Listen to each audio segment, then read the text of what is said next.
In the last 3 weeks, the Senate adjourned plenary twice to enable lawmakers go on oversight visits to government ministries, departments and agencies. We know the Senate committees on local content, works and petroleum upstream visited different government agencies to examine their 2018 budget performance.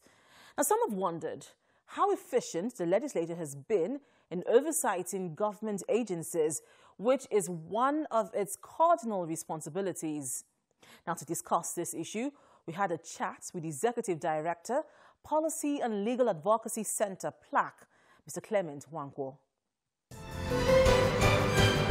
Well, I think a lot of oversight needs to be supported by investigations. Simply walking to an MDA and asking questions doesn't necessarily give you the answers. The oversight functions of the legislature should be of such quality and strength that will mean that in advance of members, whether it is senators or House members, going to a ministry, department or agency or a project site, they should already have reports by their staff members, by the National Assembly that has investigated. For instance, if a particular government department, ministry or agency says that they or have had an approval to deliver on a certain road or on a water project or whatever construction project there is, the staff of the National Assembly, the staff of the Department of National Assembly should have gone to the budget, project site with the budget, looked at implementation, looked at compliance with the budget sums and how much has been spent, and interpret that in the context of what they see on ground. I am not sure that this is what the case is, so members simply getting up and going either to a project site or to an agency of government and asking questions does not give them sufficient time to evaluate the extent of delivery on a budget project. So that for me is a very big shortcoming. How would you assess the quality of oversight of the National Assembly in the 8th Assembly? Well, certainly there is a worry, and I think it's justified worry, that even where the procedures have been outlined in various manuals and guidelines that have been produced and used in the National Assembly, the extent of depth of oversight activities is actually quite shallow. Constantly, we have advocated National Assembly supporting and building a National Assembly budget and research office. It exists in, yes, NABRO. It exists in the US where they have the Congressional Budget Office. So for me, it's extremely puzzling that the National Assembly has not acted on creating a NABRO. It's one of the most puzzling things for me. If you do not have an agency of government in the National Assembly that is responsible to you as legislators, that does all the footwork for you, meaning go to project sites, look at the budget, interpret the amounts of monies released and the extent of work done on the ground. If you don't have an agency or department of the National Assembly doing this work before members venture into the field, then quite frankly, I do not think the members intend to seriously carry out any oversight because they don't have sufficient information. They usually would be guided as tourists past projects, sites, and so on, and not be able to make a proper evaluation of what has been accomplished or not. In the absence of adequate information, oversight by legislators would really just be cosmetic. Now, the Senate President has even said repeatedly that the Senate has not been efficient in its oversight functions of government ministries, departments, and agencies. Members of the National Assembly are too busy. They are in several committees, they have legislative work, they have representation work, and then oversight. They can't do this alone. They have to have the structure to be able to do effective oversight. And as long as you don't have a well-equipped NABRO office, which is set up by legislation and exists to service the requirements for oversight, the National Assembly members, quite frankly, would not be delivering on proper oversight responsibility. And I really, again, am puzzled that the National Assembly is not moving on ensuring the creation and establishment and effective running of NABO. Now, what critical legislations were you hoping that the 8th Assembly would have passed by this time? We know the 8th Assembly is rounding up. What critical legislation would you have expected that Parliament would have passed by this time? I have to go back to this point. The National Assembly has no responsibility to manufacture bills. The executive that is elected by Nigerians comes in or should come in with an agenda. Once it comes in with an agenda, the first thing it does is to produce a legislative agenda. The National Assembly is not the agency responsible for delivering on legislative agenda.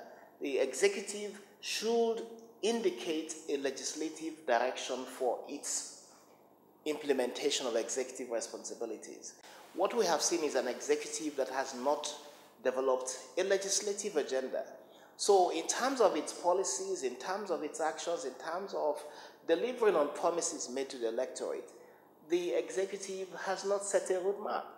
What we have seen is members of the National Assembly individually, on their own instincts and with a sense of what they want to achieve as members, come up with bills. Some of those bills may be badly drafted.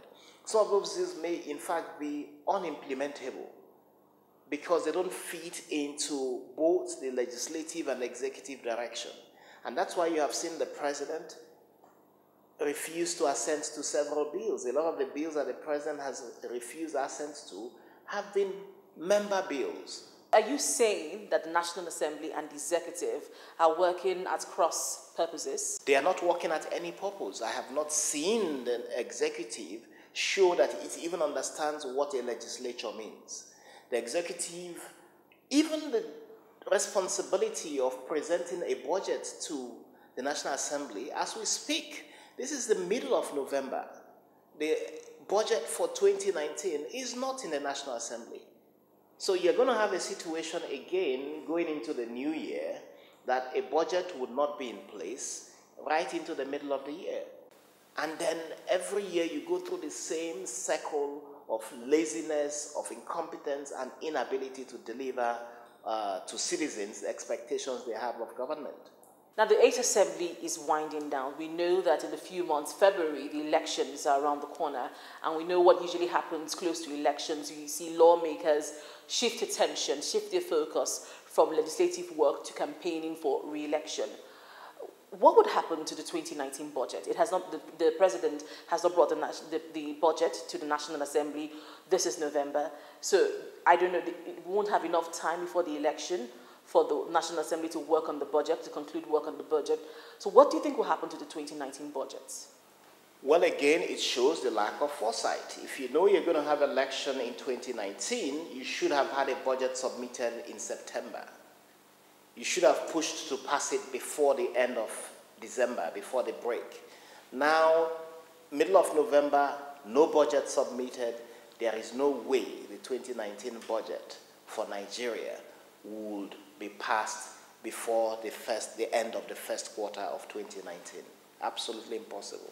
So what scenario are you seeing in terms of the 2019 budget? What do you think would happen to the 2019 budget? It winds down in June of 2019.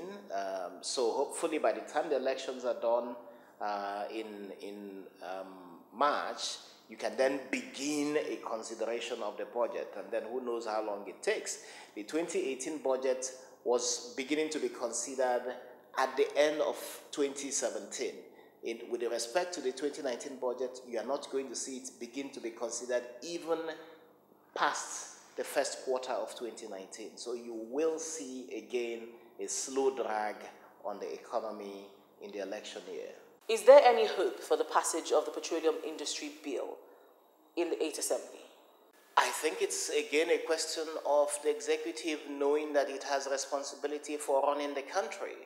And if you know you have responsibility for running the country, you have to use the institutions of state to ensure that you make some progress. If the executive had driven the PIB bills, by now it would have achieved some results.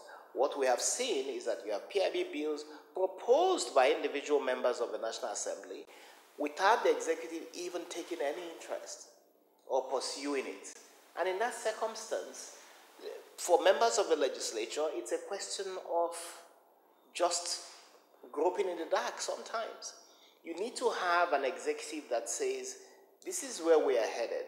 We have presented a bill to you, would like you to pass it, and you have the constant engagement between the executive and the legislature. That's not what we're seeing in Nigeria. What you see essentially is that engagement between the executive and the legislature has very little to do with legislative responsibilities, very little to do with governance, and so much to do with who controls what, who is more powerful than the other, who is in a position to deal with one person or the other, who is entitled, who is not entitled. Governance gets lost in that circumstance.